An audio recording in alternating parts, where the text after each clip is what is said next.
मैं एक बहुत ही ज़रूरतमंद औरत थी, क्योंकि कुछ ही समय पहले मेरे पति का देहांत हो गया था। जब मेरी डॉक्टर नंद ने मुझे अस्पताल में नर्स की नौकरी दिलवा दी और फिर एक मेल पेशेंट के कमरे में मेरी ड्यूटी लगा दी, तो मैंने उसे मना किया, क्योंकि मैं एक विधवा थी। पर नंद कहने लगी कि फिक्र की बात नहीं है, वो कोमा में है। मैं उस आदमी के कमरे में रहकर उसका ख्याल रखने लगी। पर जब भी मैं सुबह सोकर उठती तो मेरे और उस बेहोश मरीज के कपड़ों पर पीले रंग के दाग दिख रहे होते। फिर एक दिन मुझे दूसरी नर्स पूछने लगी, तुम्हें एक रात का कितना मिल जाता है? ये सुनकर मुझे बहुत गुस्सा आया, पर मैं बर्दाश्त कर गई। अब मुझे शक होने लगा था कि ज़रूर कुछ गड़बड़ है, इसलिए मैंने चुपचाप रात की वीडियो रिकॉर्डिंग लगा दी। और जब सुबह उठकर मैंने उस वीडियो को देखा तो मेरी दुनिया ही पलट चुकी थी, क्योंकि वीडियो में साफ तौर पर दिख रहा था कि वो मरीज। आज मेरा पहला दिन था नौकरी पर। मैंने खुद को एक दुपट्टे से बहुत अच्छे से ढक रखा था और भगवान का नाम लेकर घर से निकल पड़ी। मेरी बड़ी नंद डॉक्टर अनामिका ने मेरे लिए अस्पताल में नौकरी लगवाई थी। वो कहती थी, अंजू, अपने पैरों पर खड़ा होना सीखो, लोगों पर बोझ मत बनो। और सच ये था कि मैं खुद भी किसी पर बोझ नहीं बनना चाहती थी। मेरे पति की मौत को 6 महीने बीत चुके थे। उनके साथ अचानक एक हादसा हो गया था, जिसके बारे में किसी को भी अंदाजा नहीं था। और फिर एक दिन वो हमेशा के लिए चले गए, मुझे अकेला छोड़कर। माँ बाप ने कहा कि वापस आ जाओ, लेकिन मैंने मना कर दिया। मैंने कहा नहीं, मैं अपने ससुराल से वापस नहीं आना चाहती, क्योंकि मेरी 3 भाभियाँ थीं और मैं बहुत अच्छे से जानती थी कि मायके में रहने वाली लड़कियों या फिर एक विधवा औरत का वजूद किस तरह से ये समाज तोलता है। आज जब मैं अस्पताल पहुंची तो अनामिका ने कहा, तुम्हारी ड्यूटी कोमा वाले मरीज के कमरे में है। मैं जरा सा रुकी। एक मर्द पेशेंट, अनामिका ने नरमी से कहा, वो बेहोश है अंजू, तुम्हें उससे कोई खतरा नहीं है और तुम्हारी सुरक्षा की जिम्मेदारी मेरी है। मैंने सिर हिला दिया और कुछ कहे बिना ही उस कमरे की तरफ बढ़ गई। मेरे दिल में अजीब सा भार महसूस हो रहा था, लेकिन मुझे खुद पर भरोसा भी था। अंदर दाखिल हुई तो देखा कि एक लंबा चौड़ा खूबसूरत नौजवान बिस्तर पर बिना किसी हलचल, बिना किसी हरकत के पड़ा हुआ था। उसके चेहरे पर अजीब सा सुकून था, जैसे कि वो बरसों से सो रहा हो। उसे देखकर मुझे बहुत ज्यादा अफसोस हुआ। हे भगवान, इस पर अपनी कृपा करना। अभी इसकी उम्र ही क्या है, इसकी कितनी जिंदगी अभी बाकी है। मेरे दिल से उसके लिए प्रार्थना निकली, शायद इसलिए क्योंकि मेरा पति भी बिल्कुल उसकी ही उम्र का और उसके जैसा ही दिखता था। लंबा, हैंडसम, कम बोलने वाला, और वो भी एक दिन इसी तरह से अचानक मुझे छोड़कर चला गया और हमेशा के लिए खामोश हो गया। मैं उस पेशेंट के पास बैठ गई।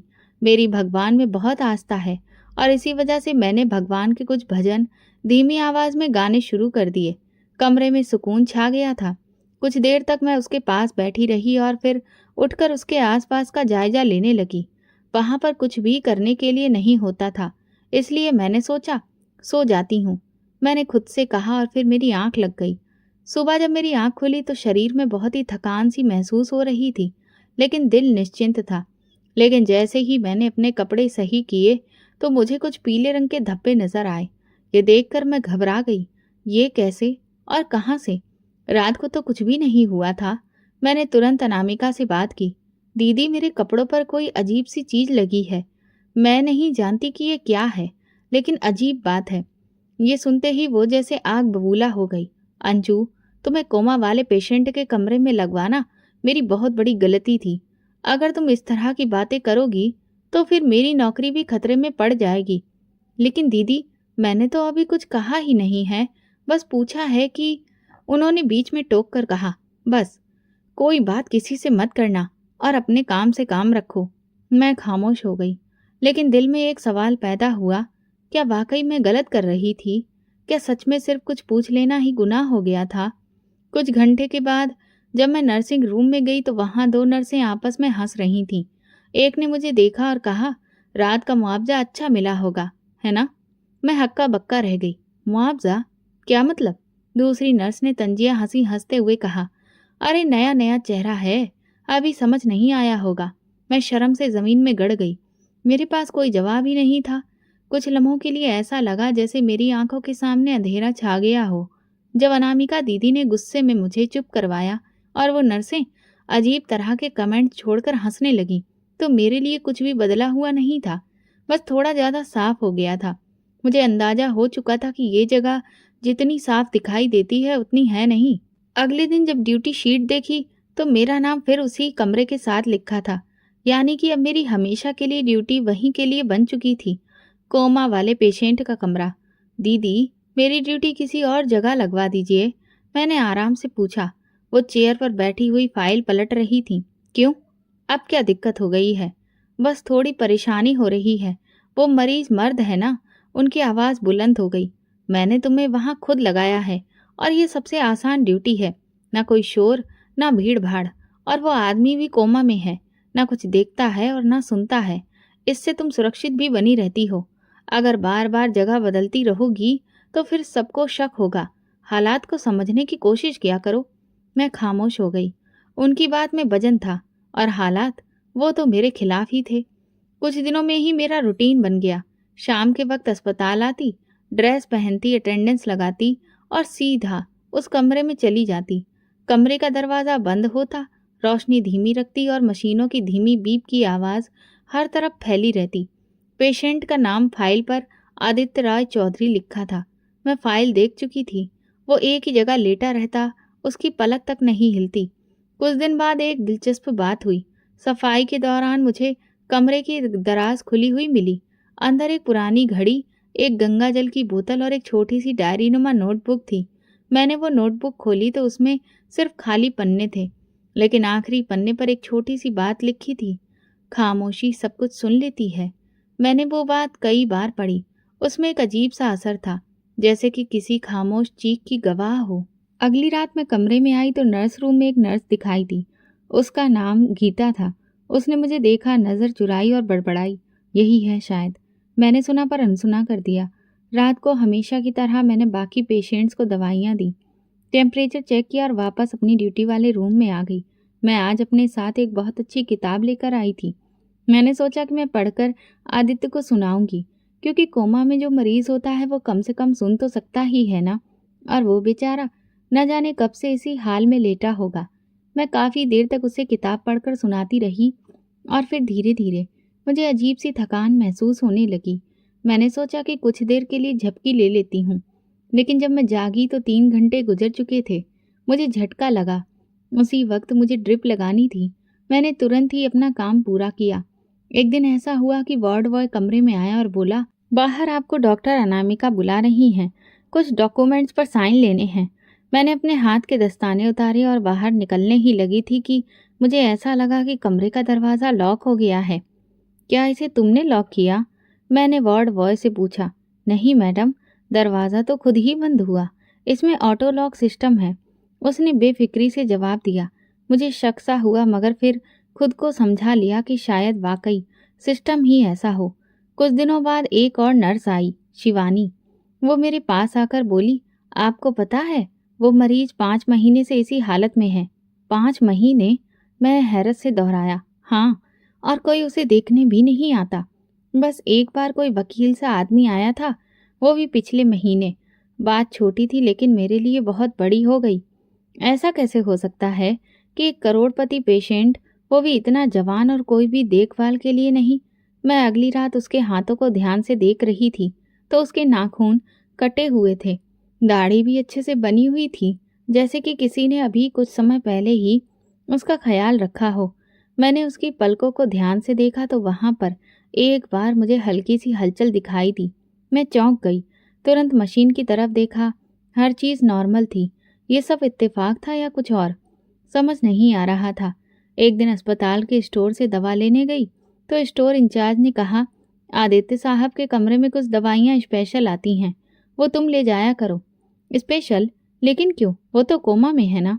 ये ऊपर से ऑर्डर है, हम कुछ भी नहीं कर सकते।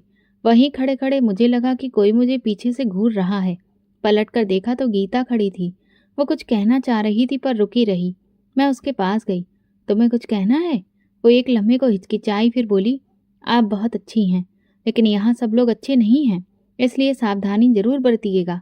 मैं पलटकर अपने कमरे की तरफ चली गई, दिल में एक अजीब सा बोझ लिए। हर चीज़ बेजान होते हुए भी जैसे मुझसे बातें कर रही थी। दीवारें, दरवाजे, बेड के बराबर लगी हुई ऑक्सीजन मशीन, यहाँ तक कि वो खामोश पेशेंट भी। मैं अब सिर्फ नर्स नहीं थी, मैं तमाशाई भी थी और शायद एक खामोश गवाह भी। अब मेरी ड्यूटी रोज की बन चुकी थी। शाम को आती, पेशेंट के कमरे में जाती, चुपचाप दवाई ड्रिप में डालती, साफ सफाई करती, कभी उसके बालों को कंघी कर देती तो कभी उसके हाथ पैरों को हल्के से मालिश देकर आराम देने की कोशिश करती। मुझे उस पर कभी कभी बहुत तरस आता था कि बेचारा लेटे लेटे इस तरह से कितना परेशान हो जाता होगा। इसलिए मैं ये सब कुछ हर किसी की नज़र से बचकर करती थी, क्योंकि मैं नहीं चाहती थी कि कोई भी मुझे उसकी सेवा इस तरह करते हुए देखे। क्योंकि मैं एक विधवा औरत थी और इससे मेरे चरित्र पर सवाल उठाए जा सकते थे।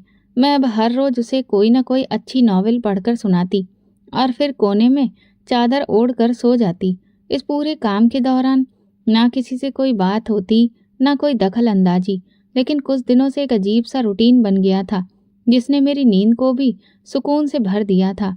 हर सुबह आंख खोलती तो मेरे कपड़ों पर कुछ पीले धब्बे होते। पहले दिन सोचा कि शायद सफाई के दौरान कोई दवा या फिर कोई दूसरी चीज का धब्बा लग गया होगा, लेकिन अगले दिन फिर वही हुआ और फिर तीसरे दिन भी। एक दिन जब नर्सिंग रूम में मैं ड्रेस बदल रही थी तो एक नर्स आरती ने कहा, अंजू दीदी, आपकी ड्रेस तो बहुत ज़्यादा ही इस्तेमाल की गई लगती है। रात की ड्यूटी लगता है अच्छी उजरी। मैंने चौंक कर उसकी तरफ देखा। क्या मतलब है तुम्हारा? वो हंसने लगी। अरे दीदी, ये तो मजाक था, आप तो बहुत जल्दी गंभीर हो जाती हैं। फिर दूसरी नर्स नैना बोली, आरती छोड़ो भी, अंजू दीदी बहुत अच्छी औरत हैं, उन्हें ये सब बातें समझ में नहीं आती। मैं वहाँ से चुपचाप निकल गई, लेकिन अंदर कुछ खटकने लगा। ये धब्बे, ये बातें, ये इशारे, इन सब में कुछ अजीब जरूर था। फिर एक और वाकया हुआ। ड्यूटी के दौरान एक वार्ड बॉय दवा देने आया।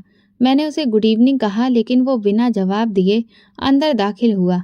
दवा रखी और पलटकर दरवाजे पर एक अजीब सी मुस्कुराहट के साथ बोला, आप बहुत ही बहादुर हैं मैडम।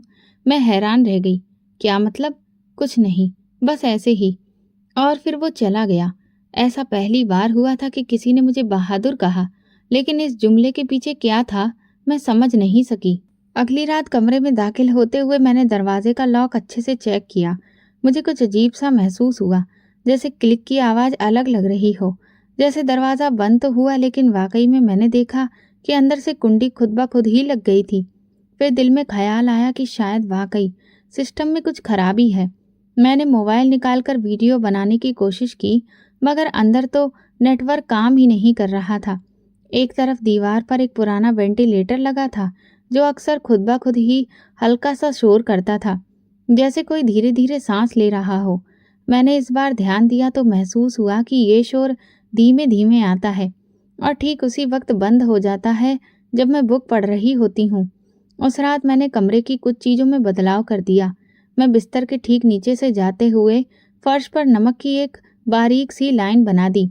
सोचा शायद किसी कीड़े मकोड़े का आना जाना हो, लेकिन जब मेरी सुबह आँख खुली तो वो लाइन जमी हुई नहीं थी, बल्कि काफ़ी हिल चुकी थी। कुछ जगह से मिट्टी भी हटी हुई थी और मेरे कपड़ों पर वही धब्बे थे। अब मैं डर नहीं रही थी, बस सतर्क थी। इसके पीछे कोई राज जरूर है। कुछ दिनों बाद मेरी नंद ने मुझे कैंटीन में बुलाया। वहाँ बैठकर वो बोली, अंजू, तुम्हारी बार बार शिकायतें हो रही हैं, अपनी हरकतों पर ध्यान दो। मेरी कौन सी हरकतें? मैं तो सिर्फ अपने कपड़ों पर लगने वाले धब्बों के बारे में। बस करो अंजू, अगर ये नौकरी तुम्हें रखनी है तो खामोश रहना सीखो। ज़्यादा सवाल करोगी तो फिर यहाँ के दरवाजे भी तुम्हारे लिए बंद हो जाएंगे। मैं चुपचाप अपना सिर हिला दिया, लेकिन दिल में एक फैसला कर लिया था कि अगली ड्यूटी से पहले मैं अपने पति का पुराना कैमरा साथ लाऊंगी। वही कैमरा जो उन्होंने मुझे पिछली एनिवर्सरी में गिफ्ट में दिया था। वही कैमरा मेरे सवालों का जवाब देगा। कुछ तो है, कुछ अजीब इशारे हैं जो लगातार मुझे कुछ समझाने की कोशिश कर रहे हैं, और शायद अगली रात वे इशारे साफ हो जाएंगे। जब वो रात आई जिसमें मैंने अपने पति का पुराना कैमरा उठाया तो दिल में अजीब सी घबराहट थी। वो कैमरा मेरे लिए सिर्फ एक चीज़ नहीं थी, एक निशानी थी उस जिंदगी की जो अचानक मेरे हाथों से रेत की तरह निकल गई थी। कैमरे की बैटरी चार्ज की और एक खुफिया जगह पर माइक्रो SD कार्ड डाला और सोचा कि अब इसे कहाँ लगाऊं कि सब कुछ रिकॉर्ड हो जाए और किसी को शक भी ना हो। उस रात मैंने वही किया जो मेरे दिल ने कहा। कैमरा मैंने एक नई जगह पर लगाया, पेशेंट के बिस्तर के ठीक बाईं तरफ। सामने कमरे की लाइट धीमी रखी, जैसे हमेशा रखती थी, ताकि माहौल में कोई भी बदलाव महसूस ना हो। मैंने सारा काम पूरा किया और रोज की तरह अपनी जगह पर चादर ओढ़कर लेट गई। लेकिन इस बार सोने का कोई भी इरादा नहीं था। मैं हर आहट पर कान लगाई थी, लेकिन चुपचाप आंखें बंद किए लेटी रही। लेकिन मेरा जहन पूरी तरह से जाग रहा था। रात के किसी पहर, शायद 2 बजे के बाद, मुझे ऐसा महसूस हुआ जैसे कमरे में हल्की सी हरकत हुई है। दरवाजे की चरमराहट, फर्श पर हल्की सी सरसराहट और किसी साए जैसा कुछ। मगर मैंने खुद को बिल्कुल हिलने नहीं दिया। कुछ देर बाद वही खामोशी फिर लौट आई। सुबह हुई तो मैं जल्दी से घर आई, कमरे का दरवाज़ा बंद किया, पर्दे गिराए और कैमरा निकालकर लैपटॉप से वो रिकॉर्डेड वीडियो देखना शुरू किया। जैसे ही वीडियो चली, मैंने खुद को सख्ती से कुर्सी पर बिठाया, क्योंकि मुझे अंदाजा था कि जो कुछ नज़र आने वाला है वो शायद मेरी बर्दाश्त से बाहर हो। वीडियो की शुरुआत हमेशा की तरह ही थी। मैं नॉवेल पढ़ रही थी और फिर एक तरफ जाकर लेट गई। वक्त गुजरता रहा और फिर कुछ देर बाद वीडियो में वो पल आ गया जिसने मेरे अंदर की सारी हवा खींच ली। पेशेंट, जिसे आदित्य चौधरी के नाम से जाना जाता था, धीरे धीरे अपने बिस्तर से उठा। कोई हिचकिचाहट नहीं, जैसे हर रात वो ये सब करता हो।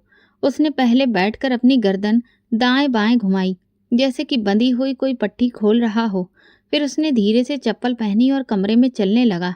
वीडियो में उसकी चाल में पूरी तरह से होशो हवास नजर आ रहा था। वो कमरे के कोने तक गया, फिर पलट कर मेरे पास आया।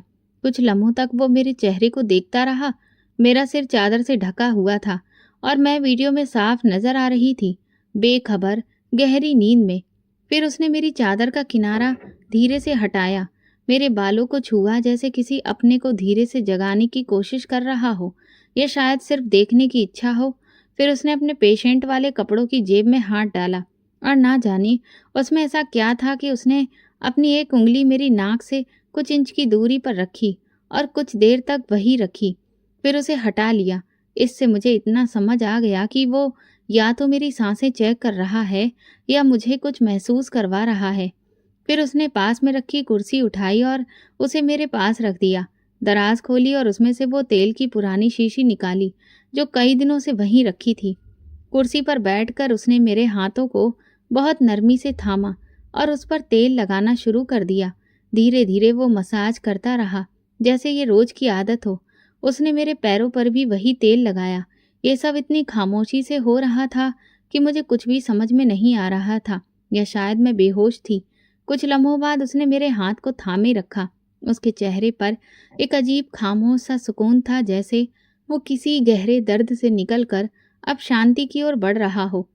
फिर बिना किसी जल्दबाजी के उसने शीशी वापस दराज में रखी, चप्पल उतारी, कुर्सी वापस अपनी जगह रखी और आकर बेड पर लेट गया, उसी पोजीशन में जैसे वो हमेशा लेटा होता था। मैंने वीडियो रोक दी। मेरे हाथ कांप रहे थे, दिल तेजी से धड़क रहा था। दिमाग में बस एक बात गूंज रही थी, ये इंसान कोमा में नहीं है। मैंने तुरंत मोबाइल उठाया और अनामिका दीदी को कॉल किया, लेकिन उनका नंबर बंद आ रहा था। मैंने वीडियो फिर से चलाया और कुछ स्क्रीनशॉट्स ले लिए, सबूत के तौर पर। दोपहर को जब मैं अस्पताल पहुंची तो वार्ड में दाखिल होते ही वही शख्स मिला जिसने कुछ दिन पहले मुझे बहादुर कहा था। उसने फुसफुसाते हुए कहा, आपने वो वीडियो देख ली? मैं चौंक गई। उसे कैसे पता? वह आगे कुछ नहीं बोला, बस गर्दन झुकाकर वहां से चला गया। मैं समझ गई कि यहाँ और भी लोग हैं जो सब जानते हैं, मगर चुप हैं। मैं सीधा अनामिका दीदी के ऑफिस गई, दरवाज़ा खटखटाकर अंदर गई और बिना कुछ कहे मोबाइल उनके सामने रख दिया। वीडियो चला दी। वो पूरी वीडियो चुपचाप देखती रही। जब वीडियो ख़त्म हुई तो उन्होंने मोबाइल मेरी ओर वापस धकेला और कहा, ये सब नकली है, शायद तुम्हें सपना लगा हो। तुम्हारी वीडियो अस्पताल के मैनेजमेंट पर सवाल उठा रही है। तुम अपनी नौकरी खुद खतरे में डाल रही हो। मैंने दृढ़ता से कहा, ये सपना नहीं है, ये हकीकत है, और अब ये बात मुझ तक नहीं रहेगी। उन्होंने कठोर लहजे में कहा, अंजू, इस वक्त तुम बहुत जज्बाती हो, बेहतर होगा कुछ दिन की छुट्टी ले लो। मैंने जवाब दिया, नहीं, मैं अपनी ड्यूटी पर आऊँगी, वहीं उसी कमरे में। वो मुझे घूरती रह गई और मैं ऑफिस से निकल आई। शाम को जब मैं स्टोर रूम से दवाइयाँ लेने गई तो एक नर्स मेरे पास आई और धीरे से बोली, वो इंसान जो बेड पर है सिर्फ सोता नहीं है, वो देखता है और सुनता भी है। मैंने पूछा, तुम्हें कैसे पता? वो बोली, कभी कभी जब मैं कुछ वहाँ करती हूँ तो वो मुस्कुराता था। मैं उसी दिन समझ गई थी कि कुछ सही नहीं है। अब मेरे सामने सिर्फ एक रास्ता बचा था, अगली रात उसके सामने सच्चाई रखना। मैंने वीडियो बार बार देखा, हर बार ये उम्मीद लेकर कि शायद ये नज़र का धोखा हो, कोई टेक्निकल खराबी, कोई फ्रेम कट गया, कुछ तो ऐसा हो जिससे लगे कि मैं गलत हूँ। लेकिन हर बार हकीकत और साफ हो जाती। वो इंसान जिसे दुनिया कोमा का पेशेंट समझ रही थी, पूरी तरह से होश में था। उसकी आंखों की हरकत, उसके शरीर की गतिविधि, उसका सारा व्यवहार, सब उसके होश में होने का सबूत दे रहे थे। जब वो मेरे हाथों पर तेल लगा रहा था, उसके चेहरे पर जो सुकून था वो बनावटी नहीं था, जैसे वो किसी पूजा में लीन हो। और यही बात मेरी उलझन को और गहरा करती जा रही थी। इस बार मैंने और भी सबूत जमा किए। बेड की चादर से एक धब्बा साफ करके टिश्यू में रखा, दराज में रखी शीशी की तस्वीर ली और हर लम्हे को अपने नोट्स में दर्ज किया। मेरी नीयत सिर्फ सच तक पहुंचना थी, न बदनामी का डर, न किसी से लड़ाई। अगले दिन मैं फिर अनामिका दीदी के पास गई। दरवाज़ा बंद था। मैंने हल्की दस्तक दी। वो अंदर बैठी फाइलों में खोई थी। मैंने कहा, दीदी आपको एक बार और वीडियो दिखानी है। उन्होंने नज़र उठाई। अंजू, तुम बाज नहीं आओगी। दीदी बस एक नज़र, फिर जो फैसला लेना हो ले लीजिए। मैंने लैपटॉप उनके सामने रखा, वीडियो चलाया और खुद चुपचाप बैठ गई। वीडियो चलती रही और उनके चेहरे के हाव भाव धीरे धीरे बदलने लगे, जैसे हर फ्रेम के साथ उन्हें यकीन हो रहा हो कि मैं झूठ नहीं बोल रही, लेकिन मानने से इनकार कर रही हूँ। वीडियो खत्म होने पर उन्होंने लैपटॉप बंद कर दिया और ठंडे स्वर में बोली, ये वीडियो झूठी है। तुमने इसे किसी से एडिट करवाया है। इस तरह के इल्ज़ाम लगाकर तुम अपनी और मेरी नौकरी खतरे में डाल रही हो। मैंने कहा, दीदी आप जानती हैं कि ये झूठ नहीं है। आप सब जानती हैं। बस बहुत हो गया। उन्होंने गुस्से में कहा, अगर तुमने ये वीडियो किसी को दिखाई या ये बात कहीं फैली तो मैं मजबूर होकर तुम्हें नौकरी से निकालने के लिए मैनेजमेंट को रिपोर्ट कर दूंगी। मैं हैरत से उनकी आंखों में देख रही थी। वहां ना कोई हमदर्दी थी और ना ही कोई रहम, सिर्फ एक रुकावट थी, जैसे वो खुद किसी मजबूरी में फंसी हो। मेरे लिए इससे ज़्यादा तकलीफदेह बात और कोई नहीं थी कि जिस इंसान पर मैंने सबसे ज़्यादा भरोसा किया वही मेरी आवाज़ दबाने पर तुली हुई थी। मैं चुपचाप बाहर आ गई। कॉरिडोर में नर्स गीता मिली। उसने एक नज़र में सब कुछ समझ लिया। सब लोग इनकार कर रहे हैं, उसने धीरे से पूछा। मैंने बस सर हिला दिया। तुम्हें कुछ दिखाई दिया है? उसने कहा और मुझे फिर स्टोर रूम की तरफ ले गई। वहाँ एक पुरानी अलमारी के पीछे से उसने एक लिफाफा निकाला। उसमें पुरानी रिपोर्ट्स थीं, आदित्य रॉय चौधरी की। ये देखो। उसने एक पीला पन्ना निकाला। ये उसकी न्यूरो रिपोर्ट है जो कभी रजिस्टर में शामिल ही नहीं की गई। लिखा है कि पेशेंट को नींद की दवा दी गई है, लेकिन उसका रिस्पॉन्स नॉर्मल है। कोमा जैसा कोई सबूत नहीं है। मैंने वो रिपोर्ट हाथ में ली, जैसे कोई हथियार पकड़ लिया हो। तुम्हारे पास ये कब से है? मैंने पूछा। काफ़ी समय से, पर कभी हिम्मत नहीं हुई किसी को दिखाने की। अब दिखाओगी? मैंने कहा, अब छुपाना जुर्म है। उसी शाम मैंने रिपोर्ट, वीडियो और तस्वीरें सब एक फोल्डर में रखी और सीधे अस्पताल के एक senior admin officer doctor Kabir के ऑफिस चली गई। वो कठोर लहजे के इंसान थे, लेकिन उसूल पसंद भी, समझ जाते थे। सर, मुझे एक बहुत ही गंभीर बात बतानी है। मैंने उन्हें सब बताया। वो बोले, क्या तुम्हारे पास सबूत है? मैंने सारा फोल्डर उनके सामने रख दिया। उन्होंने एक एक चीज़ ध्यान से देखी, वीडियो चलाई, रिपोर्ट्स की जांच की और फिर बोले, अगर ये सच है तो पूरा सिस्टम झूठ पर चल रहा है। जी, और मेरी नंद डॉक्टर अनामिका, वो सब जानती हैं। उन्होंने तुरंत फ़ोन उठाया, किसी को बुलाया और मुझे कहा, तुम खामोशी से वापस अपनी ड्यूटी पर जाओ, आगे हम संभालेंगे। उसी रात मेरे दिल ने यह फैसला ले लिया कि अब जो भी हो सच्चाई से पीछे नहीं हटूंगी।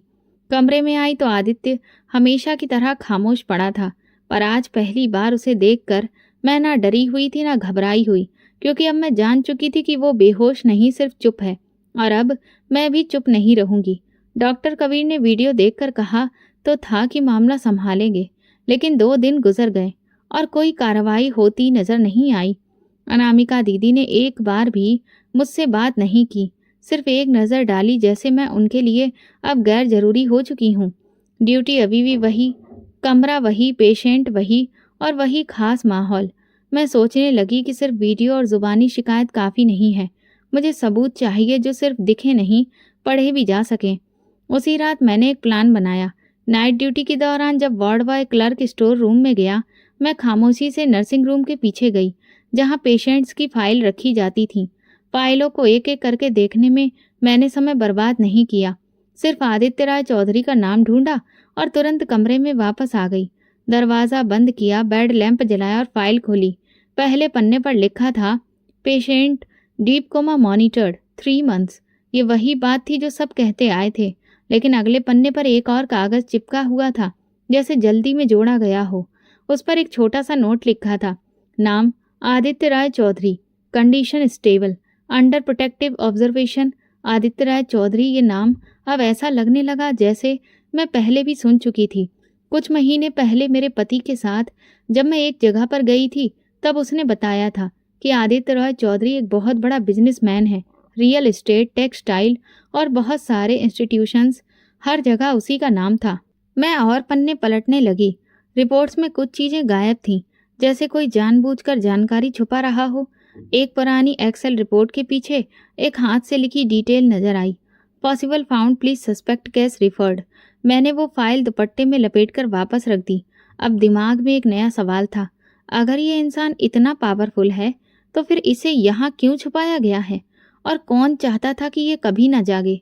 अगले दिन मैंने अस्पताल की पुरानी नर्स संगीता दीदी से बात करने का फैसला किया।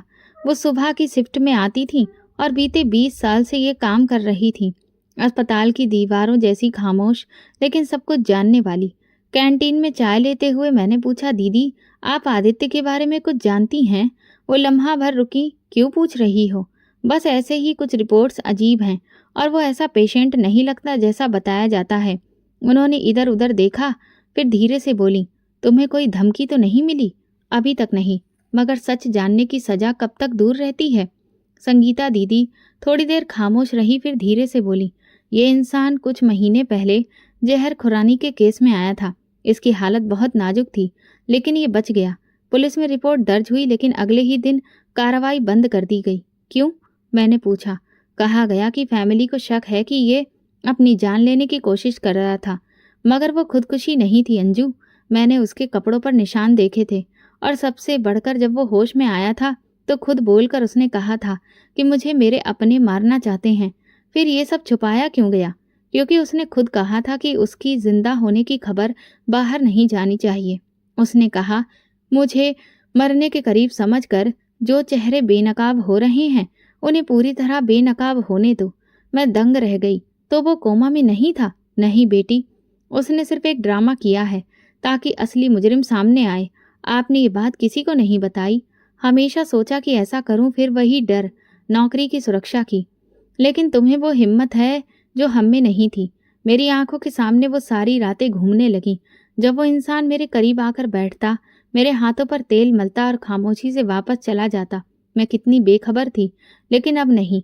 मैं वापस वार्ड में आई और कमरे का दरवाज़ा बंद करके कुछ देर उसके चेहरे को देखा। वो हमेशा की तरह वैसे ही बिना हरकत के पड़ा था, पर अब उसकी खामोशी समझ आने लगी थी। मैंने खुद से कहा, तुम सोते नहीं हो, तुम सब देखते हो, और अब मैं भी तुम्हें देख रही हूँ। अब मैं सिर्फ एक नर्स नहीं थी, मैं उसकी कहानी का किरदार बन चुकी थी, जो सबकी नज़रों से ओझल था। मैं खामोश गवाह थी और सच के करीब पहुंच चुकी थी। संगीता दीदी की बातें मेरे दिमाग में गूंज रही थीं। वो जो कुछ कहकर गई थीं, वो बस राज नहीं थे, एक भारी जिम्मेदारी भी थी। आदित्य चौधरी जिंदा था, होश में था, और खुद को मुर्दा दिखाकर अपने ही लोगों को बेनकाब कर रहा था। अस्पताल के कुछ लोग, जिन्हें हम अपनी जिम्मेदारी निभाने वाले समझते थे, एक कीमत पर खामोशी से बिक चुके थे। और मेरी नंद डॉक्टर अनामिका, वो कहाँ खड़ी थी? क्या उसकी मालूमात में ये सब कुछ था, या मैं सिर्फ एक मोहरा बनी? दिल चाहा कि उसे फिर से टटोल लूं, सवाल करूं, मगर अब मैं जान चुकी थी कि मेरे सवाल उसे नहीं, उस इंसान से होने चाहिए जिसने खुद को मुर्दा जाहिर किया है, जिसने मुझे रातों रात अपने पास बिठाया और खामोशी से तमाशा देखता रहा। उस दिन मैंने अपनी ड्यूटी पूरी की, किसी से बात नहीं की, ना किसी का सामना किया। दिल में बस एक ही सोच थी, आज बात करनी है, आज पर्दा उठना है। मैं अस्पताल के मंदिर गई, माथा टेका, प्रार्थना की और फिर चेंजिंग रूम में ड्रेस पहनने गई। आज मैंने अपने पति की दी हुई वो घड़ी पहनी जो मैं सिर्फ खास मौके पर पहनती थी। दिल में मजबूत इरादा था, कमजोरी नहीं। कमरे में दाखिल हुई तो हमेशा की तरह दरवाज़ा बंद करने से पहले मैंने गीता को बाहर देखा। वो थोड़ी दूरी पर खड़ी मुझे ही देख रही थी। मैंने धीरे से सिर हिलाया और वो पलट गई। दरवाज़ा बंद हुआ। कमरा अंधेरे में डूबा हुआ था। सिर्फ मॉनिटर की नीली रोशनी दीवार पर हल्की सी रंगत डाल रही थी। मैं धीरे धीरे बेड के करीब गई। दिल धड़क रहा था, लेकिन कदम मजबूत थे। मुझे सब पता है, मैंने नरमी से कहा। अब ये ड्रामा बंद कर दीजिए। वो लम्हा कुछ पल का मेहमान था। अचानक एक पलक झपकने के सेकंड में उसने आंखें खोल दी। मैं पत्थर बनी खड़ी थी और वो आदित्य रॉय चौधरी पूरे होशो हवास में मुझे देख रहा था। आखिरकार तुमने सच जान लिया अंजू, उसने धीरे से कहा। कितने दिनों से तमाशा चल रहा है? मैंने पूछा। आवाज में कोई भी कपकपाहट नहीं थी। काफी दिनों से, बल्कि महीनों से। लेकिन तुम्हारे आने के बाद ये सारा खेल एक और ही दिशा में चला गया। तुमने मुझे क्यों चुना? मैंने तुम्हें नहीं चुना, हालात ने किया। तुम्हारी फिक्र, तुम्हारी खामोशी, तुम्हारी अच्छाई, तुम्हारा ये मिजाज, ये सब खुद ब खुद मेरे लिए भरोसे का कारण बन गया। और अनामिका? मैंने पूछा। वो भी सब जानती है? नहीं, अनामिका को सिर्फ इतना पता है कि मैं जिंदा हूँ। बाकी कहानी उसके लिए भी छुपा ली गई है, लेकिन वो खुद को सुरक्षित रखना जानती है। तुम्हारी खामोशी मेरे लिए मुश्किल थी। तुम जानते थे कि मैं क्या कह रही हूँ, फिर भी खामोश रहे। वो लम्हे भर को चुप रहा, फिर बोला। मैं मजबूर था। अगर किसी पर भरोसा करता तो सब कुछ बर्बाद हो जाता। तुम पर भी शक था, लेकिन तुमने खुद ही सब साफ कर दिया। अब क्या चाहते हो? सच का पूरा चेहरा दिखाना चाहता हूँ। मेरे अपने करीबी भाई बहन, बिजनेस पार्टनर्स, सब ने मुझे खत्म करने का प्लान बनाया। जहर दिया, गाड़ी के ब्रेक फेल करवाए और फिर अस्पताल में एडमिट करवा के मेरी मौत की खबर फैला दी। और तुमने चुपचाप सब सह लिया, यहाँ छुपकर रहना मंजूर किया। नहीं अंजू, मैंने वक्त को खरीदा है। यहाँ से बाहर हर चीज़ खतरनाक है, लेकिन अंदर से मैं एक एक चीज़ को नोट कर रहा हूँ। मेरे वकील, मेरे खुफिया गार्ड्स और कुछ वफादार लोग पूरी रिपोर्ट तैयार कर रहे हैं। सिर्फ एक खास वक्त का इंतज़ार है। और तब तक मैं क्या करती रहूँ?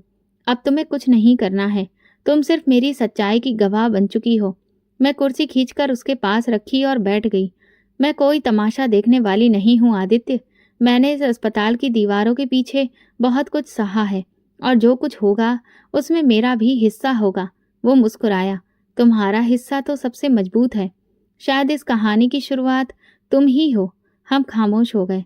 कमरे में सिर्फ मशीनों की हल्की आवाज़ बाकी रह गई। मैं उस रात सोई नहीं, वो भी नहीं।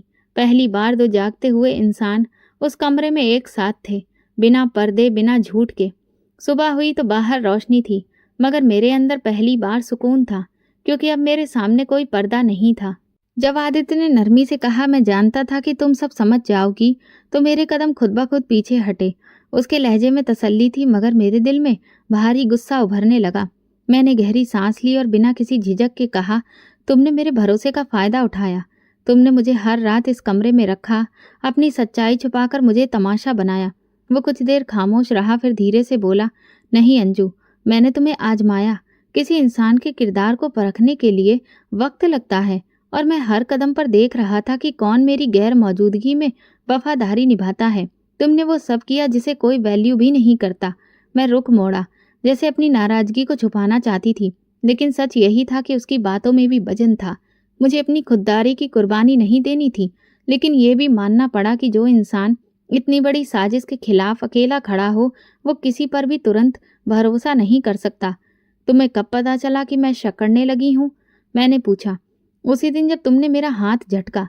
उस रात मैंने पहली बार तुम्हारी आंखों में भरोसे की जगह सवाल देखे थे।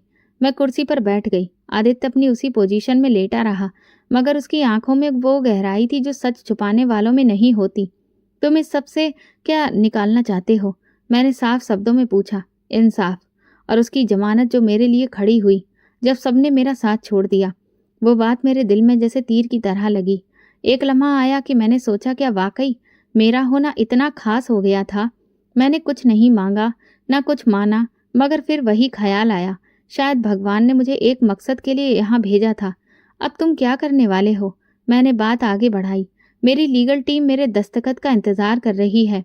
जैसे ही मैं पूरी तरह से अस्पताल से निकलने के काबिल हो जाऊंगा, मेरे भाई बहनोई और 2 पार्टनर्स के खिलाफ क्रिमिनल केस फाइल हो जाएगा। सब कुछ कानूनी तरीके से होगा और अस्पताल का क्या? यहाँ तो सबने खामोशी खरीद ली है। डॉक्टर कबीर मेरा आदमी है, वही मेरा खास था। उसे भी भरोसा दिलाना मुश्किल था, मगर अब वो सब कुछ संभाल रहा है। अनामिका को भी बाहर निकलना होगा, बस वक्त का इंतजार है। वो मेरी ननद है, मैंने अचानक कहा। मुझे समझ नहीं आता वो इस सब में क्यों खामोश रही। आदित्य ने नरमी से कहा, शायद वो सिर्फ सुरक्षित रहना चाहती थी। वो कुछ लोग जालिम नहीं होते, सिर्फ कमज़ोर होते हैं। वो जवाब में मेरे दिल को चुभ गया था। सच था, लेकिन उसे एक्सेप्ट करना मुश्किल था। तुम्हें कैसे पता कि मैं तुम्हारे साथ हूँ? मैंने अचानक पूछा। तुम यहाँ बैठी हो, यही काफ़ी है। उसकी आंखों में मुझे साफ साफ देख रही थी। उसकी नज़र में कुछ पाने की इच्छा नहीं थी, बल्कि शुक्रिया था। उसी रात जब मैं अस्पताल से निकली तो पहली बार मैंने अपने दिल में सुकून महसूस किया। मैंने नर्सिंग रूम पर जाकर अगले 3 दिन की ड्यूटी का वक्त बदलवाया। इरादा था कि इन 3 दिनों में वो हर चीज़ देखूं, सुनूं और नोट करूं जो इस साजिश का हिस्सा हो सकती थी। अगले दिन संगीता दीदी को अपने भरोसे में लिया। उसने कहा, अगर कुछ भी हो, अगर कोई भी तुमसे सवाल करे तो बस ये कहना कि अंजू पेशेंट की प्राइवेसी का ख्याल रख रही है। उन्होंने मेरी बात के जवाब में अपना पर्स खोला और अंदर से पुराना फ़ोन निकाला। ये उस दिन का है जब उसके भाई पहली बार यहाँ आए थे। मैंने उस दिन इसमें कुछ रिकॉर्डिंग सुरक्षित कर ली थी। मैं हमेशा सोचती रही कि कब दूं, लेकिन अब वक्त आ गया है। मैंने फ़ोन लिया। रात को घर जाकर उसकी ऑडियो चेक की। आदित्य के भाई की आवाज़ थी। ये कमबख्त अभी तक मरा क्यों नहीं है? डॉक्टर को और डोज बढ़ानी होगी। जायदाद के कागजात पर दस्तखत किए बिना मर गया तो सारा का सारा प्लान बर्बाद हो जाएगा। मेरे हाथ एक और सबूत लग गया। मैंने वो क्लिप कॉपी करके सुरक्षित कर ली। अगली सुबह मैंने आदित्य को सुनाई। उसने खामोशी से सुनी, आंखें बंद कर लीं और कहा, और खेल खत्म होने को आ गया है। मैंने कहा, नहीं, अभी एक कदम बाकी है। कौन सा? तुम्हारा सामने आना, उन सबके सामने जिन्होंने तुम्हें मुर्दा समझकर तुम्हारा हिस्सा बांट लिया। वो मुस्कुराया, धीरे से बोला, तो मेरा साथ दोगी? अब मैं पीछे नहीं हट सकती। हम दोनों जानते थे ये सिर्फ साजिश नहीं थी, एक नई हकीकत की शुरुआत थी। और उस हकीकत में मेरा किरदार खत्म नहीं हुआ था, बल्कि अब शुरू हुआ था। जब मैंने आदित्य को वो ऑडियो सुनाई, उसकी पलकें भी नहीं झपकी, जैसे वो हर बात पहले से जानता हो। मगर उस लम्हे के बाद उसकी खामोशी बदल गई थी। अब वो बार बार नोटिस देखता, कॉल्स करता, फाइलों की चेकिंग करवाता, जैसे एक जंग का आखिरी प्लान बाकी हो और वो उसे खुद पूरा करना चाहता हो। मैं सिर्फ देख रही थी, सुन रही थी और सीख रही थी। ये वो दिन थे जब मुझे एहसास हुआ कि कोई इंसान अगर अकल और सब्र से काम ले तो पूरी दुनिया की साजिश भी उसे तोड़ नहीं सकती। कमरे में अक्सर उसके वकील आते, खुफिया दस्तावेजों पर दस्तखत लिए जाते और व्हाट्सएप पर खुफिया मैसेज एक दूसरे को भेजे जाते। मैंने एक दिन पूछा, क्या यह सबसे सुरक्षित तरीका है? आदित्य ने जवाब दिया, यही सुरक्षित है। वो लोग मुझसे ज़्यादा समझदार हैं, लेकिन लापरवाह ज़रूर हैं। उनकी मक्कारी ने उन्हें बेनकाब कर दिया है। उसी शाम जब मैं ड्यूटी खत्म करके निकलने ही वाली थी, एक गाड़ी खामोशी से अस्पताल के पिछले दरवाजे पर आकर रुकी। गाड़ी से 2 आदमी निकले। एक के हाथ में लैपटॉप बैग था। वो अंदर आया और सीधा आदित्य के कमरे में दाखिल हो गया। मैं समझ गई ये फाइनल कार्रवाई की शुरुआत थी। अगले दिन अस्पताल के बाहर मीडिया तैनात खड़ी थी, लेकिन कोई चिल्लाहट नहीं, कोई शोर शराबा नहीं था। खामोशी से पुलिस की 2 गाड़ियां आईं और 3 लोगों को अस्पताल के अमले के रास्ते से हिरासत में लेकर निकल गईं। उनमें वही 2 चेहरे शामिल थे जो मैंने आदित्य की फाइल में दस्तखत करते देखे थे। बाद में पता चला 1 महीने की रिकॉर्डिंग, गवाहों के बयान और फाइनेंशियल ट्रांजैक्शन की सारी फाइलें तैयार की गई थीं। आदित्य ने सब कुछ अपने हाथ में रखा और आखिरी लम्हे तक किसी पर यह जाहिर नहीं होने दिया कि वो कब, कहाँ और कैसे वार करेगा।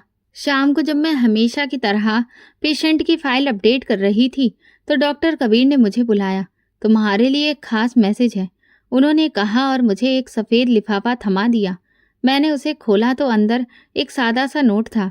उसमें सिर्फ 2 बातें लिखी थीं। कल सुबह मैं अस्पताल छोड़ रहा हूँ। तुमने मेरी ज़िंदगी बचाई है, आदित्य, मेरे लिए ये 2 वाक्य आम नहीं थे। मैंने एक सफ़र देखा था और ऐसा लगा कि उसका पहला पड़ाव अब ख़त्म हो रहा था। अगली सुबह आदित्य एक खास रास्ते से पूरी सुरक्षा के बीच अस्पताल से निकल गया। उसके जाने के बाद कमरा खाली-खाली लगने लगा, जैसे दीवारों पर लटके कैलेंडर रुक गए हों, जैसे ऑक्सीजन मशीन की आवाज़ अब सिर्फ शोर बन गई हो। मेरी ड्यूटी तो चलती रही, मगर दिल वहीं कहीं अटका रह गया था।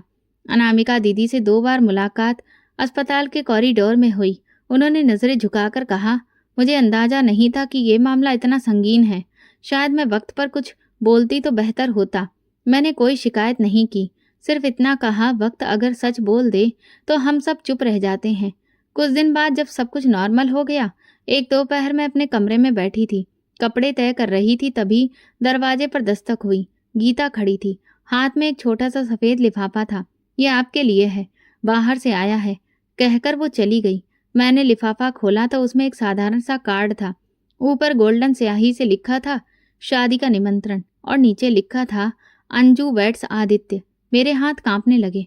मैंने कार्ड दोबारा बंद कर दिया, जैसे कुछ गलत पढ़ लिया हो, लेकिन वो कार्ड सच था और मेरा नाम भी। मैंने फ़ोन उठाया और संगीता दीदी को कॉल किया। दीदी, मुझे कुछ मिला है, शायद आपको सुनकर हैरत होगी।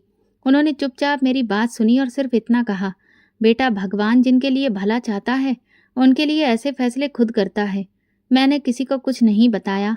2 दिन तक सोचती रही, क्या ये रिश्ता एक एहसान का सिला था या एक रिश्ते की बुनियाद।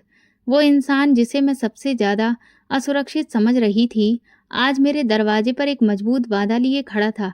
आखिरकार मैंने भगवान के आगे सिर झुकाया और फैसला अपने दिल के हवाले कर दिया। अब एक और कदम उठाना था, मगर ये कदम जिंदगी की तरफ था। वो कार्ड कई दिन मेरे तकिए के नीचे रखा रहा। मैं उसे बार बार खोलती, पढ़ती और फिर रख देती।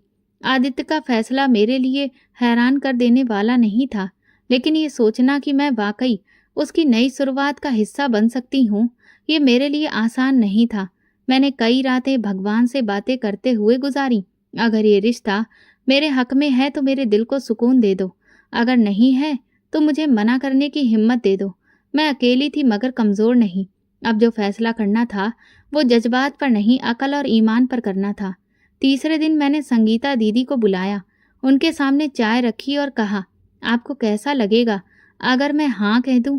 वो थोड़ी देर चुप रही, फिर बोली, अंजू, तुमने उस आदमी को उस वक्त इज्जत दी जब दुनिया ने उसे मरा हुआ समझ लिया था। अगर वो तुम्हें जिंदगी की इज्जत देना चाहता है तो ये तुम्हारा अधिकार है। मैंने उनकी बात सुनकर सिर झुका लिया। अगले दिन मैंने फ़ोन उठाया, आदित्य के वकील का नंबर मिलाया और सिर्फ इतना कहा, मेरा जवाब हाँ है, मगर मेरी कुछ शर्तें भी हैं। वकील ने कहा, मैं उन्हें सब बता दूंगा। शाम तक आदित्य की तरफ से मैसेज आ गया, तुम्हारी हर बात मुझे दिल से कबूल है। शादी साधारण तरीके से होगी और रिश्ता सिर्फ इज्जत पर कायम होगा। इस जवाब ने मेरे दिल को एक नरमी दी। मैंने लाल दुपट्टा निकाला, वही जो मेरी पहली शादी में मुझे पहनाया गया था। उसमें कई पुरानी यादें थीं, मगर आज उसमें एक नया मोड़ जुड़ने जा रहा था। शादी की तारीख तय हुई, एक छोटे से हॉल में। ना कोई बैंड बाजा, ना कोई दिखावा, बस 2 दिल, 2 परिवार और 2 गवाह। उसी दिन मैंने अपनी पहली शादी का लहंगा पहना और अपने पहले पति का दिया हुआ वो छोटा सा लॉकेट, जिसे मैं हमेशा दिल के करीब रखती थी। संगीता दीदी मेरे साथ थी और गीता ने मेरा दुपट्टा ठीक किया। आप बहुत खूबसूरत लग रही हो अंजू दीदी, उसने कहा। मैं सिर्फ प्रार्थना करूंगी कि ये सारी खुशियाँ हमेशा बनी रहें। पंडित जी ने मंत्र पढ़ना शुरू किया। हम दोनों साथ में बैठे थे। वो पूरे वक्त सिर झुकाए, पूरी संजीदगी से चुपचाप बैठा रहा। उसे जैसा जो रस्म निभाने को कहा गया उसने वैसे ही निभाया। जब उसे मेरी मांग भरने को कहा गया तो मेरे थोड़े हाथ कांपने लगे, लेकिन मैंने आंखों से इशारा करके उसे इजाज़त दी। उसने मेरी मांग भरी और फिर मुझे मंगलसूत्र पहनाया। हर रस्म के साथ मेरे दिल का बोझ हल्का होता गया। फिर हम 7 फेरे लिए। मेरे हर फेरे का वचन दिल से बोली और भगवान से प्रार्थना की, जिस सफ़र की शुरुआत तूने मेरे सब्र से करवाई उसका अंजाम भी मेरे लिए बेहतर बना दे। ना कोई फोटोग्राफर था, ना वीडियो, ना कोई पोस्ट। बस मेरे दिल में उस लम्हे की तस्वीर सुरक्षित थी, जिसमें मेरी वफादारी और मेरी सच्चाई एक नए रिश्ते में बंध गई थी। वापस आने के बाद संगीता दीदी ने मेरे हाथ पकड़कर कहा, तुम सिर्फ पत्नी नहीं हो, एक मिसाल हो। आदित्य ने शादी के बाद मुझसे कहा, मैंने दुनिया को दिखाया कि मैं मरा हुआ हूँ, मगर तुमने मुझे एहसास दिलाया कि मैं जिंदा रहने के काबिल भी हूँ। तुमने जिस तरह से मेरा ख्याल रखा, मेरे बारे में सोचा, मेरे अकेलेपन को हर रोज दूर करने की कोशिश की, उसी ने मेरे दिल में तुम्हारे लिए एक खास जगह बना दी। मैंने मुस्कुराकर कहा, तो इसलिए तुम रोज मेरे हाथ पैर की मालिश करते थे? उसने थोड़ा शर्माते हुए कहा, हाँ, क्योंकि मुझे हर बार एहसास होता था कि तुम मेरे लिए कितनी मेहनत करती हो और थक जाती हो। बस उसी के लिए एक छोटी सी कोशिश करता था, और कुछ नहीं। हमने कोई हनीमून प्लान नहीं किया, किसी दूसरे देश की सैर पर नहीं निकले। अगले दिन हम दोनों एक साथ मंदिर गए, वहां जाकर पूजा की, गरीबों में कपड़े बांटे, सब कुछ एक साथ किया जैसे दो आम इंसान जो एक गैर मामूली मुश्किल से गुजरकर अब साधारण तरीके से जिंदगी जीने की कोशिश कर रहे थे। मेरी जिंदगी के इम्तिहान खत्म नहीं हुए थे, लेकिन अब मुझे अकेले उनका सामना नहीं करना था। ये शादी किसी एहसान का बदला नहीं थी, ये दो रास्तों का मेल था जो अलग अलग चलते चलते एक मोड़ पर आकर एक साथ हो गए। अब मैं एक नई जिंदगी में दाखिल हो चुकी थी, जिसमें मेरे हम सफ़र वो सब कुछ जानते थे जो मैं छुपाना चाहती थी। उसके बाद जो उन्होंने मुझे अपनाया, वो किसी एहसान से बढ़कर था। शादी के बाद जिंदगी में एक नया सुकून आया, लेकिन ये वो खामोशी नहीं थी जो दुख के बाद आती है, ये वो करुणा थी जो भगवान की मर्जी से नसीब होती है। मैं वही अंजू रही, साधारण, भगवान पर विश्वास करने वाली। फर्क सिर्फ इतना आया कि अब मेरा हर कदम किसी के साथ था। आदित्य ने शादी के बाद कुछ भी जताया नहीं, ना अधिकार दिखाया। उसकी आंखों में सिर्फ एक चीज थी, भरोसा। एक दिन सुबह नाश्ता करते हुए उसने कहा, मैं चाहता हूँ कि तुम अपनी जिंदगी वहीं से दोबारा शुरू करो जहाँ से तुमने उसे छोड़ा था, लेकिन इस बार पूरे भरोसे के साथ। मैंने हैरानी से देखा, क्या मतलब? मैंने एक हॉस्पिटल खरीद लिया है, वो छोटा है मगर गरीब और मजबूर विधवा औरतों के लिए उसे रिजर्व किया है। मैं चाहता हूँ कि तुम वहाँ की इंचार्ज बनो। तुम्हारे जैसी औरतें किसी भी जगह की तस्वीर बदल सकती हैं। मैंने वो नाश्ता चाय के एक सादे कप के साथ किया, लेकिन दिल इतना भर आया कि कुछ पल के लिए सांस लेना ही भूल गई। अगर मेरे होने से किसी का दिल हिम्मत से भर सकता है तो मैं जरूर जाऊंगी। कुछ हफ्तों के बाद मैंने एक नया डिपार्टमेंट संभाल लिया। वहां आने वाली औरतों में ज्यादातर विधवा, तलाकशुदा या ऐसी लड़कियां थीं जो किसी सहारे की तलाश में थीं। मैं उनके बीच जाती, बिना किसी ऊंच नीच के। एक नर्स ने एक दिन कहा, मैडम, आप बिल्कुल अलग हैं, ना आवाज तेज करती हैं, ना हमें डांटती हैं, फिर भी सब सुन लेते हैं। मैंने मुस्कुराकर जवाब दिया, क्योंकि मैं वो जुबान बोलती हूँ जो तुम सबके दिलों में छुपी है।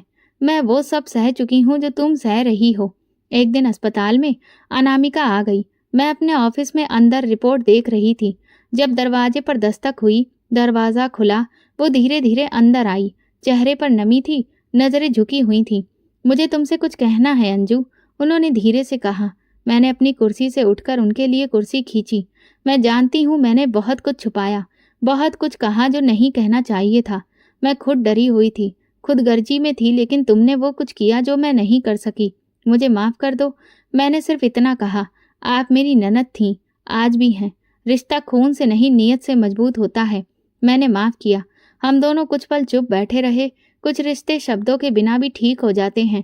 घर वापस आकर मैंने अपने लिए कुछ सादे से कपड़े निकाले। अब मेरा दिन अस्पताल में गुजरता, शाम को बच्चों के साथ। हाँ, भगवान ने मुझे बेटियों की खुशी दी थी, वो नन्ही जाने जिन्हें मैंने अपनी प्रार्थना और सब्र से जोड़ना सिखाया। एक दिन बड़ी बेटी बोली, माँ, क्या सारी औरतें इतनी ही मजबूत होती हैं जितनी आप हैं? मैंने उसके माथे पर हाथ रखते हुए कहा, नहीं, लेकिन जो औरत सब्र और सच को अपना हथियार बना ले, उसे कोई झुका नहीं सकता। आदित्य अक्सर शाम को देर से आते, लेकिन हर बार बैठकर मुझे पूरे दिन के बारे में सुनते। कभी कभार एक दो बातें भी कहते। हमारे रिश्ते में दिखावा नहीं था, पर भरोसा बहुत था। फिर एक दिन अस्पताल में काम से निकलते वक्त मैं उस दरवाजे के सामने से गुजरी जिसके अंदर मेरी पहली ड्यूटी लगी थी। वही कमरा जहां से मेरी आजमाइश शुरू हुई थी। अब वो कमरा जनरल पेशेंट्स के लिए इस्तेमाल होता था। बाहर नया पेंट हो चुका था और तख्ती पर लिखा था, आशीर्वाद कक्ष। मैं कुछ पल रुकी, दीवारों को हाथ लगाया, आंखें बंद की और दिल से एक प्रार्थना निकली, हे भगवान, शुक्र है कि तुमने मेरे जख्मों से मेरी तकदीर लिखी और हर कदम पर मुझे सहारा दिया। ना कोई आंसू, ना बहाना, ना कोई दुख का मंजर। अब याद आया, क्योंकि जिस जगह से दुख शुरू हुआ वही मेरी इज्जत की बुनियाद खड़ी हो चुकी थी। अब मैं अस्पताल की इंचार्ज हूँ, एक पत्नी हूँ, एक माँ हूँ, लेकिन सबसे बढ़कर वो औरत हूँ जो जानती है कि अगर नीयत साफ हो तो हालात चाहे जैसे भी हो, रास्ता खुद बन जाता है। ये वीडियो केवल मनोरंजन के उद्देश्य से बनाया गया है। सभी पात्र काल्पनिक हैं। वास्तविक व्यक्तियों, जीवित या मृत या वास्तविक घटनाओं से कोई समानता विशुद्ध रूप से संयोग है। किसी भी व्यक्ति, धर्म या जाति को ठेस पहुंचाने की मंशा नहीं है। तो दोस्तों, अगर आपको हमारी कहानी पसंद आई हो तो कमेंट करें, वीडियो को लाइक करें और ज़्यादा से ज़्यादा शेयर करें। चैनल पर नए हैं तो सब्सक्राइब करें और नोटिफिकेशन बेल दबाएं ताकि अगली अपडेट सबसे पहले आपको मिले। धन्यवाद।